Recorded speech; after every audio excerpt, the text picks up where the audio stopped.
Bangungot iti kasukat iti ragsak iti pamilya Soliven iti barangay San Basilio Magsingal Ilocosur. Iti pinagpakasyon da nga naggapo iti pagilian iti Madrid, Spain. Kalpasan nga madisgrasya nga puon ken gapo iti panakatay iti padre di pamilyada. Amanagan ti Jaime Soliven i Biloria 54 ti tawen na. May nga factory workers iti nasao nga pagilian. Ken iti mismo nga kasinsin na akadwana ni Soliven. Amanagan met iti Romel Ofana awanan ti asawa at daan met iti nananay nga tawen. Nga agnaid met iti barangay makadkadod idi met lang natakamat nga ili. Kalpasan na may dungpar iti nagluganan da a motorsiklo mismo nga alad iti munisipyo iti nasao nga ili. Basar ti imparwar nga investigasyon iti kaming iti kapulisan iti nadakamat nga ili. May nga mestro iti napanag-report iti opisina ti Philippine National Police iti ili a Magsingal. Amanagan iti Marlon Talosa i Garceron nga agnaid met lang iti ili a Magsingal.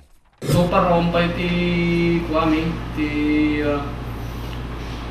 concrete nga kadeta nga impormasyon kasi right after the incident nakita rin jay nag-investigar iti kadwa tayo kita in taray damat adagos di siya Magsingal District Hospital tinggal rata siyempre yung origimet kunya iti findings di siya attending physician no nakainog dagat sa Na itaray dikiti dua a biktima iti Magsingal District Hospital. Ngem na ideklaran nga nataydan adimanon. Gapo iti nakaro apan nakadundunor da. Basar iti insawa nga sao ni Police Inspector Andrew Rabang ket saan da pay ammo no adda ti impluwensya nga arak dagiti dua a biktima. Kapuanan taawan met iti makaibaga nga kakabagyan da. No sinod ta iti nagkapuan da. Ket no maipapan met iti autopsy report. Ket no maipapan iti autopsy report na ket saan pay met analpas.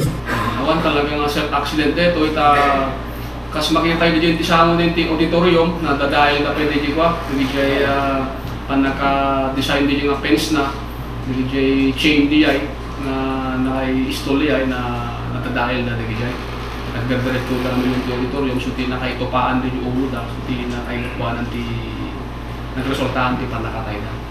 Itimit panakipatpatang iti preskor, kinti biyode ni Soliven, ket ita nga nakuna, nga kasangsangpet dalang iti aldaw iti Martes, Agosto 9, kadwa na dagiti talong anak da, nakuna na pa nga 28 nga tawen iti asawa na iti pagilian nga Spain. Sari mo dalang kili kasi sino. So may papantiti ko ang investigasyon iti kaming ti PNP ti Magsingal ma'am kontento kay metlaen ti nagresulta na. Unta nakita ni ba't yun na ka-accidentan na talaga. Nga na-disgrasya na. Pinasinggitan na pay nga kalpasan, iti pan nakadulin ti asawa nakit ditada nga ornosen, iti panagsublidan iti Madrid, Spain. Para iti Preskor, Ryan Pardo.